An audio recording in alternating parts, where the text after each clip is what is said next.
Assalamualaikum warahmatullahi wabarakatuh. Halo pemirsa Badung TV, apa kabar Anda? Semoga sehat dan selalu sehat ya, walaupun dalam kondisi pandemi COVID-19 kita harus semangat dan juga berinovasi. Nah, episode kali ini saya Krisanti tentunya dalam program kesayangan Anda, Adikarya Parlemen, akan membahas mengenai inovasi terbaru dari Provinsi Jawa Barat, tentunya berfokus pada e-commerce. Dan untuk membahas hal tersebut, saya sudah berada di kawasan Dago Tea House bersama dua narasumber saya hari ini. Yang pertama, tentunya tidak asing untuk Anda, kalau saya ketemu beliau, pasti selalu ada berita baru dan juga inovasi terbaru. Nah, di samping saya ada Pak Yunandar, beliau adalah anggota DPRD Jawa Barat. Assalamualaikum. Waalaikumsalam warahmatullahi wabarakatuh. Sehat ya? Alhamdulillah, selamat pagi semuanya. Ada kegiatan apa? Sedang hektik apa nih Pak Yunandar? Ya, kalau kami di DPRD biasa tugasnya memang hanya menyusun regulasi kebanyakan, juga kami berinteraksi dengan mitra di ASN untuk mengawasi kerja mitra, dan juga saat ini sudah mulai membahas soal anggaran untuk tahun depan. Begitu. Oke, 2022 ya, padahal baru berjalan 4 bulan. Betul. Nih Pak Yunandar. Dan Pak Yunandar di hari ini tidak sendiri karena di samping beliau sudah ada Pak Hari selaku Direktur Jabat Kreasi. Halo Pak Hari, apa kabar? Baik, selamat pagi. Ini maaf nih kita ganggu tugasnya untuk apa-apa. sama pemirsa Badung TV. Maksudnya pasti pemirsa Badung TV ini sangat ingin tahu berkaitan dengan inovasi teknologi yang memang ini terbaru ya Pak Yunandar dan juga Pak Hari berkaitan dengan Borondong.id merupakan inovasi terbaru untuk menjual produk-produk UMKM lokal asli Jawa Barat ya Pak ya. Nah, kalau kita bisa cerita, ini latar belakang yang membuat satu platform ini e-commerce, kalau kita bisa katakan demikian, apa yang melatar belakangnya terciptanya inovasi ini Pak Yunandar? Iya, kalau kami di DPRD, karena peranannya dari sisi regulasi, pada tahun 2019 kami membentuk satu perda, peraturan daerah, nomor 6 tahun 2019, yaitu tentang kewirausahaan daerah. Nah, di dalam perda ini, kami berusaha mendorong agar para pelaku wirausaha, khususnya anak-anak muda, itu punya kemampuan untuk tadi, berinovasi, dan juga punya penetrasi pasar yang lebih luas. Nah, salah satu kuncinya, dan kebetulan kita berada di era COVID, adalah bagaimana go digital begitu. Nah, di sana di dalam perda itu bagaimana pemerintah itu harus berperan memfasilitasi. Selain go digital di pasar, memang banyak yang lain. Misalnya kita juga mengadakan pelatihan yang rutin, kemudian ada semacam inkubator bisnis begitu ya, mendorong permodalan dan lain sebagainya. Tapi kondisi sekarang itu mensyaratkan satu hal yang memang sangat urgent. Biasanya kalau kita memulai usaha itu pasti mikirinnya pertama modal, kemudian tempat usaha, begitu kan, kemudian juga mungkin kemampuan manajerial.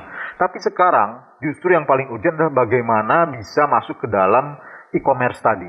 Kondisi COVID mendorong masyarakat yang tidak bisa berinteraksi langsung, harus berbisnis juga, tetap harus berbisnis, maka harus masuk ke dalam platform digital. Oke, jadi mau tidak mau semuanya harus bergabung dengan tadi konsep digitalisasi. Ini sesuai dengan obrolan kita beberapa episode ke belakang ya Pak. Iya, betul. Ini harus dibuat bentuk inovasi yang memang memanfaatkan teknologi di tengah pandemi, dan sekarang wakil rakyat kita bisa mewujudkannya tentunya dengan banyak kerjasama dari beragam pihak. Nah, kalau saya boleh tanyakan Pak Yunandar dan juga Pak Hari, apakah ini semacam BUMD atau konsepnya seperti apa berkaitan dengan Borondong.id? Ya, inisiatifnya dari pemerintah Provinsi Jawa Barat. Kang Hari ini kan Ketua Komite Kreatif dan Inovasi Jawa Barat, disingkat Kreasi, itu adalah satu komite yang dibentuk oleh Pak Gubernur. Nah, beliau melihat mungkin bersama teman-temannya, ya kondisi sekarang harus didorong di bagaimana caranya UMKM kita tetap bisa berdaya. Kalau kita buka marketplace seluas-luasnya, sesungguhnya pada akhirnya belum tentu UMKM bisa masuk, dan belum tentu ketika masuk bisa bersaing. Selama ini kita lihat sendiri marketplace kita sebagian besar itu produk-produk dari impor. Nah, itu yang coba kita berikan semacam affirmative action, bagaimana caranya UMKM itu masuk marketplace tapi dia juga bisa menjual tanpa harus bersaing dulu dengan produk impor yang memang kelasnya mungkin sudah beda. Oke, kelasnya sudah beda. Kalau marketplace yang lain semua orang bisa beli nih, Pak Yunanda dan juga Pak Hari. Kalau borondong.id kabarnya kan hanya kalangan terbatas saja, atau malah sekarang ada perkembangan semua masyarakat boleh berbelanja di marketplace tersebut. Pak Yunanda, Kang Hari? Ya, mungkin sebetulnya awalnya kita mencoba membuat marketplace ini adalah ketika melihat transisi para UMKM kita di Jawa Barat ini ke digital tuh mungkin agak lambat. Ya. Nah, ketika kita mencoba diskusi dengan keliling Jawa Barat, terus bertanya kepada pelaku, sebenarnya apa sih yang jadi kesulitan mereka? Banyak yang bilang bahwa, oh ya, kami setelah pelatihan kami bingung. Ini kami harus ngapain setelah itu? Terus kemudian harus kemana dan jualnya ke siapa dan lain sebagainya. Nah, pertanyaan-pertanyaan ini akhirnya kita coba tackle lewat si borondong.id. Salah satunya adalah kita jualnya ke siapa? Karena mereka yang sebelumnya tidak di digital sudah terbiasa offline, misalkan mereka melihat marketnya itu yang mereka jual ke siapa nih orangnya. Nah, oleh karena itu memberikan rasa keamanan mereka dalam penjualan. Oleh karena itu kita coba, yaudah kita buat closed loop marketplace yang membantu mereka untuk clear jualnya ke siapa. Salah satunya adalah ASN. Terutama di masa pandemi ini, kelompok masyarakat yang tidak dirumahkan, tidak di PHK dan tidak dikurangi gajinya, itu salah satunya adalah ASN gitu. Nah, ini yang kita coba tawarkan kepada para UMKM ini, dan responnya sungguh luar biasa. Sampai 1 bulan di launching itu sudah 1.000 UMKM mendaftar. Saat 100 UMKM sudah terlisting di website onboarding, dan produk yang tersedia itu sudah sekitar 4.500 produk. Iya, yang sudah tersedia di gudang kita. Oke, dan dominasi dari produk-produk yang dijual di sana? Dominasinya sebetulnya masih banyak di kuliner dan fashion. Tapi beberapa produk-produk lain juga mulai masuk seperti mainan, terus kemudian yang jadi hit salah satunya adalah beras. Jadi jadi ada beberapa, kita juga kerjasama dengan Patriot Desa dan DPM Desa untuk kira-kira komoditi desa apa nih yang bisa kita angkat untuk go digital. Salah satunya adalah beras. Jadi waktu itu dari Subang itu salah satu mitra kita yang pertama yang masuk listing, dan sampai sekarang beberapa ASN rutin untuk beli beras via Borongdong ini. Oke, memang target pasarnya untuk sementara adalah para ASN, karena jumlah ASN di Jawa Barat pun ratusan ribu orang begitu ya Pak Hari. Nah, Pak Yunanda kedepannya mau kasih target nggak ke Pak Hari bahwa nanti jangan ASN aja, masyarakat Bandung minimal atau masyarakat Jawa Barat? Ya, jadi ini ada misi pertamanya, saya lihat, adalah bagaimana mengangkat UMKM berpenetrasi di market pada kondisi COVID. Ya. Jadi memang fokusnya di penjualnya dulu. Bagaimana penjual ini, terutama UMKM Jawa Barat yang terpuruk, yang kesulitan untuk menjual produknya, bisa dibantu. Sementara sisi pembelinya mungkin ya sebenarnya yang penting bisa terjual, dan kemudian tahap berikutnya bisa dinaikkan omsetnya misalnya. Nah, saya melihat ke depannya, memang kalau ini nanti nilai kapitalisasi pasarnya sudah sangat besar, ya mungkin saja dibuka untuk semua pasar yang lebih luas. Bahkan untuk awal misalnya, kita tidak bisa sebenarnya sekedar kalau melihat ya di Jawa Barat itu ada sekitar 4,6 juta unit usaha UMKM. Itu tidak bisa mereka itu menyerahkan produknya misalnya kemudian otomatis laku. Itu harus ada treatment dulu. Minimal misalnya kemasan. Masalah kemasan saja di UMKM itu masih belum punya awareness, belum punya satu kesadaran bahwa itu penting. Nah, ini fungsi dari borongdong.id itu salah satunya itu. Bagaimana memberikan penyadaran, bahkan kalau perlu mendesainkan. Harusnya ini produknya bagus, enak misalnya kalau kuliner, tapi kemasannya nggak menjual. Nah, tidak menarik. Maka borongdong.id itu punya kemampuan untuk membantu kemasan. Kemudian juga masalah hak kekayaan intelektual, itu penting sekali. Minimal dari segi sertifikasi, misalnya halal, PIRT, begitu ya, yang memang bagi masyarakat UMKM itu, apalagi yang mikro, itu beban begitu. Bukan sebuah hal yang membuat mereka terlindungi, pada posisi sekarang malah jadi beban. Itu bisa dibantu juga lewat borongdong.id ini. Jadi diambil produknya, tapi juga diberikan tadi sertifikasi, diberikan kemasan, dan kemudian akhirnya dipromosikan begitu. Nah, barulah ketika marketnya sudah terbentuk, ini baru kita bisa melihat market yang lebih luas. Mungkin sebenarnya setelah jadi itu tidak perlu juga dibantu di borong.id lagi.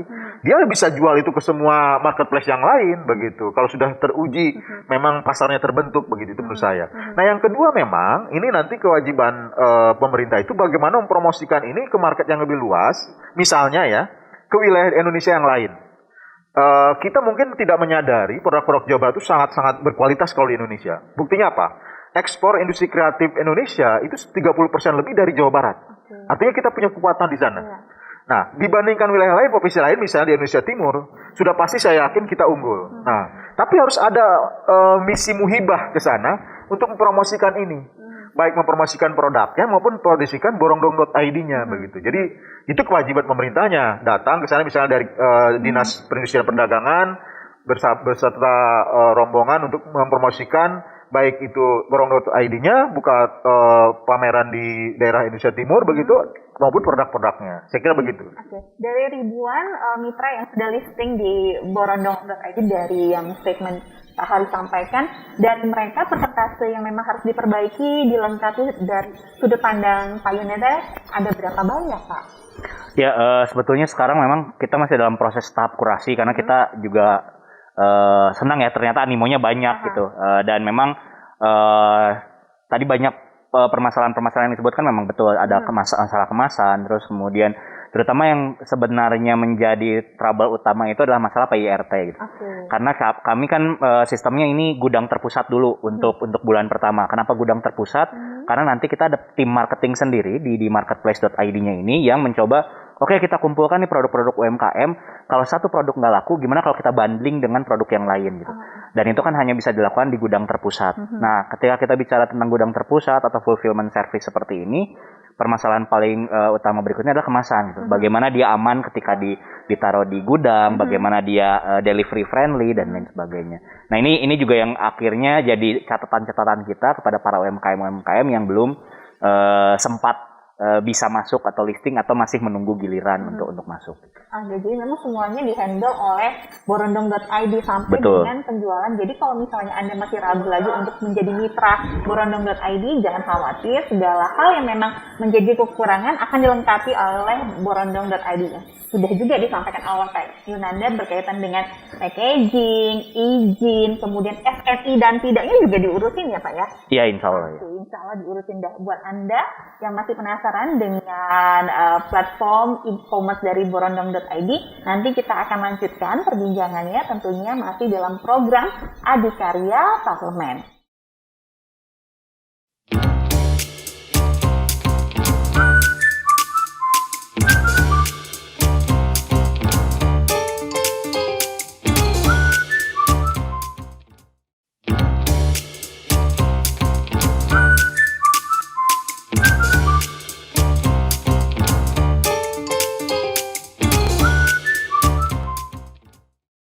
Pemirsa, untuk mendorong transaksi dari produk-produk UMKM yang ada di Jawa Barat, tentunya dibutuhkan usaha keras untuk bisa bersinergi dan juga beradaptasi dengan platform digital. Nah, sudah ada di Provinsi Jawa Barat adalah platform e-commerce dari borondong.id. Tadi sudah disampaikan bahwa produk UMKM apa saja yang bisa boleh bergabung, silakan bergabung. Nanti akan diberikan banyak arahan dan juga bantuan dari tim. Dan yang paling penting adalah ini merupakan salah satu cara yang efektif dan efisien untuk bertransaksi di masa pandemi.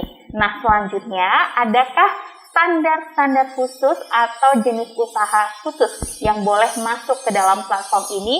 Sebagai anggota Dewan, Pak Yunanda tentunya harus bisa mengakomodir kepentingan masyarakat. Nah, tentunya apakah ada klasifikasi khusus atau kualitas tertentu bagi produk-produk yang akan bergabung? Ya, kalau kita bicara wirausaha, memang saya berharap semua pelaku wirausaha bisa masuk ke sini ya. Walaupun pasti ada kurasi nanti kalau Kang Hari bilang tadi. Itu kuncinya adalah bagaimana bisa membuka pasar yang baru, karena ini kan marketplace baru, buka pasar baru, dan juga bisa meningkatkan sales nantinya. Bagaimana dimulai dari sana, sehingga akan ada ketika sudah ada perputaran uang, maka yang lain yang begitu masuk berikutnya mungkin secara kurasi ada di bawah, dia bisa diangkat dengan perputaran uang ini. Saya yakin ke depannya yang memang tadinya juga mungkin bukan pelaku UMKM dengan produk yang terbaik, bisa juga tadi diberi fasilitas untuk diperbaiki kualitas kemasannya, termasuk sertifikasi dan perizinan lain-lain.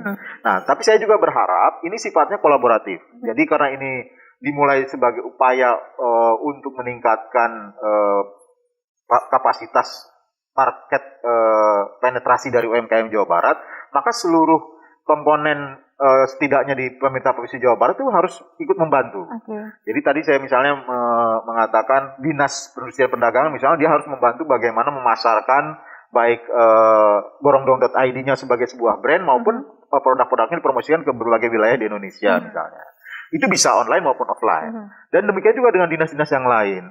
Setidaknya minimal di setiap Instagram dinas di Jawa Barat dia punya satu postingan soal ini begitu. Jadi ini nanti akan menjadi sebuah story yang membesar terus sehingga masyarakat UMKM juga tertarik untuk melihat peluang ini. Oh iya, memang semua didukung oleh pemerintah Provinsi Jawa Barat secara sungguh-sungguh dan tidak lupa ini juga dari BUMD kita misalnya dari Bank BJB ya saya kira sudah ada dukungannya tapi mungkin harus ada komitmen yang lebih besar lagi. Bagaimana caranya agar masalah permodalan di sana yang sifatnya mungkin harus konsepnya fintech misalnya itu lebih ditangani juga menjadi bagian utama dari bisnisnya BJB. Jadi bukan sekedar menjadi CSR tetapi juga betul dilihat sebagai sebuah peluang pasar yang baru bagi bisnis mereka. Karena selama ini saya lihat bisnis BJB ini lebih ke kredit konsumtif sementara untuk UMKM-nya masih sangat kecil. Nah, ini peluang besar di sana. Dengan adanya marketplace seperti ini harusnya BJB berani masuk ke sana dan memulai fokus bisnis permodalan yang baru, tidak hanya di bisnis konsumtif begitu. Saya melihatnya begitu. Jadi yang terakhir ya masyarakat Jawa Barat saya kira juga bisa memberikan dukungan karena pada akhirnya juga ketika masyarakat misalnya ikut mempromosikan dan suatu saat dibuka untuk umum ya itu akan bermanfaat untuk kita semua. Dibuka untuk umum tentunya ini masyarakat diharapkan memberikan pandangan positif dan juga tadi support bagi Provinsi Jawa Barat tadi untuk mengembalikan semangat para pelaku UMKM. Nah, Jabar Kreasi sejauh ini untuk tadi yang dinyatakan oleh Pak Yunandar harus distorikan di setiap dinas, pengennya viral gitu ya Pak. Betul, viral. Apa yang sudah dilakukan? Jadi memang kita tujuannya membuat borongdong.id ini ingin sustain ke depan sebagai sebuah entitas mandiri gitu. Akhirnya kami juga kemudian bekerja sama dengan PT DEI untuk mereka yang menjadi eksekutor dari si borongdong.id ini. Jadi kami di pemerintah Komite Craft dan Inovasi ini mencoba sebagai penghubung antara teman-teman di dinas dan juga eksekutor si borongdong.id ini. Di antaranya tadi yang sudah disebutkan oleh Pak Yunandar, minimal ada postingan di semua dinas itu sudah kita lakukan di bulan lalu dan kita akan coba terus sounding lagi dan juga kita saat ini dari sejak Januari sebetulnya kita rutin sosialisasi ke dinas-dinas terutama untuk ASN-nya untuk berbelanja. Kenapa? Karena ketika kita lihat marketplace ini angkanya proyeksi ke depan cukup menarik karena repeat ordernya udah sekitar 30% Pak. Jadi ASN ini tidak hanya beli sekali hanya untuk program launching kemarin tapi udah beberapa kali. Lalu kemudian dari market share yang kita incar dari seluruh ASN itu baru 2% yang jadi membernya, tetapi serapan produk yang terjual itu sudah 19%. Jadi kalau misalkan kita bisa tingkatkan jumlah member ASN yang jadi member dan berbelanja, insya Allah transaksinya dan juga traction-nya juga menjadi lebih tinggi. Dan yang terakhir yang kita sedang coba lakukan sebetulnya sama seperti yang tadi Pak Yunandar amanatkan juga, ini harus bisa diterapkan juga ke masyarakat lebih luas lagi, bahkan di luar provinsi. Insya Allah dalam waktu dekat, mungkin paling cepat minggu depan, kita akan launching kerjasama dengan Bali.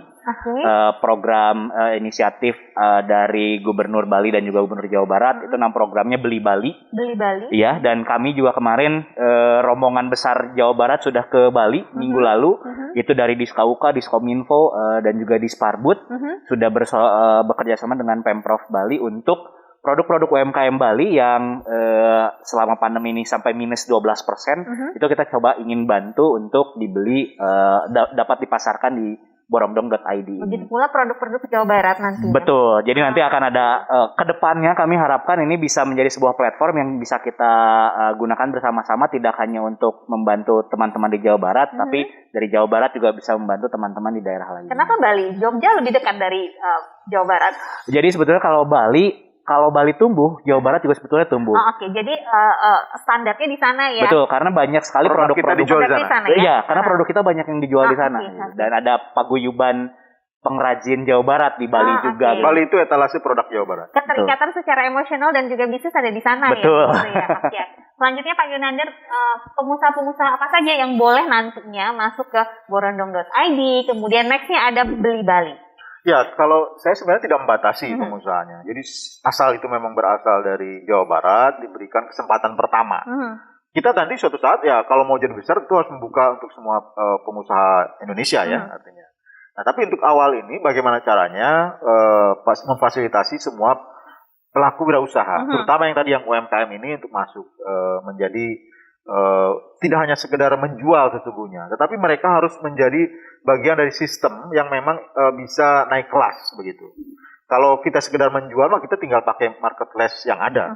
Tapi bagaimana caranya kalau berbisnis di borong.id ini, yang tadinya mikro itu bisa naik kelas jadi kecil, kecil jadi menengah, menengah jadi besar begitu. Nah itu harus ada strategi ke arah sana. Jadi akhirnya nanti borong.id juga memberikan satu kesan yang lebih baik dibandingkan marketplace yang lain. Kalau kita masuk ke marketplace yang ada sekarang, itu pasar bebas.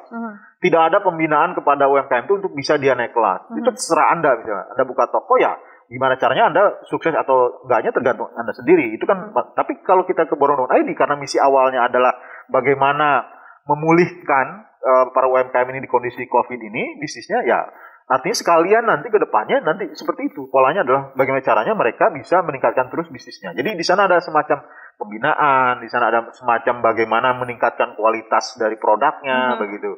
Nah, artinya tadi sekali lagi siapa saja saya kira harus dibuka. Selama itu untuk awal ini dari para pelaku usaha Jawa Barat. Berarti itu bisa dikategorikan sebagai salah satu keunggulan jika para pengusaha masuk ke dalam mitra dari borondong.id di samping dengan marketplace yang lainnya. Selain tadi ada pembinaan, barangkali ada keunggulan yang lainnya dibandingkan dengan marketplace lain? Oke, jadi karena borongdong.id ini inisiatif dari pemerintah dan di pemerintah juga kita sebelum borongdong.id ini diluncurkan kita punya 2 program. Yang satu adalah program Icalan namanya, inovasi cara penjualan, di mana kita buat beberapa kelas-kelas khusus untuk teman-teman pelaku usaha bisa go digital dan juga bahkan sampai ke pembukuan, financing, bahkan yang terakhir kemarin perpajakan itu kita bantu. Lalu kemudian yang berikutnya itu ada program kedua namanya Udunan, usaha dukungan keuangan. Kemarin memang yang batch pertama kita baru sama venture capital dan juga bank untuk KUR. Nah rencananya setelah kami diskusi dengan Asosiasi Pembiayaan Fintech Indonesia, mereka meminta kita siap untuk membantu UMKM Jawa Barat gitu. Tetapi kita butuh pemerintah itu bisa menjadi endorser data atau agregator datanya. Nah, ketika agregator data ini kita dapatnya dari mana? Bisa dari data penjualan. Oke, kalau dari data penjualan, marketplace yang sudah established, kalau kita minta data penjualnya mungkin agak susah gitu, untuk bisa kita endorse oleh pemerintah. Tapi kalau kita punya marketplace sendiri, terus kemudian data penjualnya bisa kita ekstrak untuk jadi jaminan untuk fintech ini memberikan pendanaan kepada UMKM, itu tentunya jadi keunggulan juga, di mana nanti teman-teman UMKM bisa dengan mudah bekerja sama dengan borong.id. Kita butuh nih data untuk pinjam uang ke fintech, nanti fintechnya juga kita sudah gandeng, ada beberapa, terus datanya juga kita coba siapkan. Jadi jauh lebih aman sebenarnya ya Pak ya, Betul. dengan menggunakan borondong.id ini. Selanjutnya kalau kita berbicara mengenai tadi kalau perbedaan secara signifikan sudah terlihat jelas antara borondong.id dengan marketplace yang lainnya. Kemudian bagaimana nih strategi dari Bapak-bapak berkaitan dengan meningkatkan pengguna borondong.id yang saat ini masih di ASN, dan tadi targetnya dari Pak Hari adalah pengennya semua ASN jadi member. Tadi angka 2% saja ya Pak ya? Iya, jadi kalau pegawai Pemprov sendiri itu ada 36.000. Sekarang yang daftar 1.000-an. Itu berarti masih sekitar 2%-an lah. Sementara untuk seluruh Jawa Barat dengan kota kabupatennya itu ada 306.000. Kalau kita buka se-Indonesia itu ada 3 juta. Jadi ASN. Jadi ini adalah market share yang sebetulnya sangat besar. Gitu. Dan bahkan kemarin seperti Bank Indonesia, BJB pun boleh nggak kami juga belanja gitu. Dan ini menurut kami jadi segmentasi pasar yang sebetulnya nanti bisa berkembang ke depannya.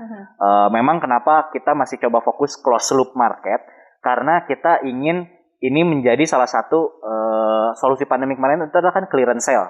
Jadi banyak produk-produk UMKM yang dead stock, slow moving, susah dijual dan lain sebagainya.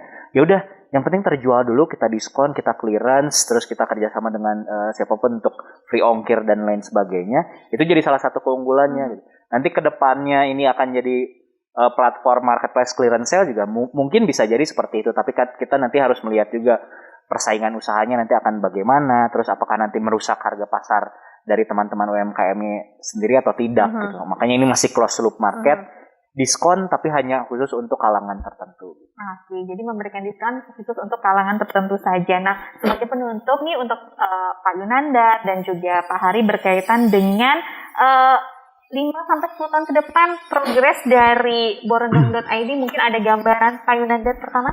Ya, kalau kita bicara bisnis apalagi e-commerce itu sebenarnya sesuatu yang tidak akan ada garis finishnya. Jadi bagaimana caranya yang namanya bisnis itu tetap survive tapi kemudian bisa meningkat. Dan ketika ada kondisi yang shock begini seperti COVID ya harus bisa shifting, harus bisa kreatif untuk mencari pasar yang baru.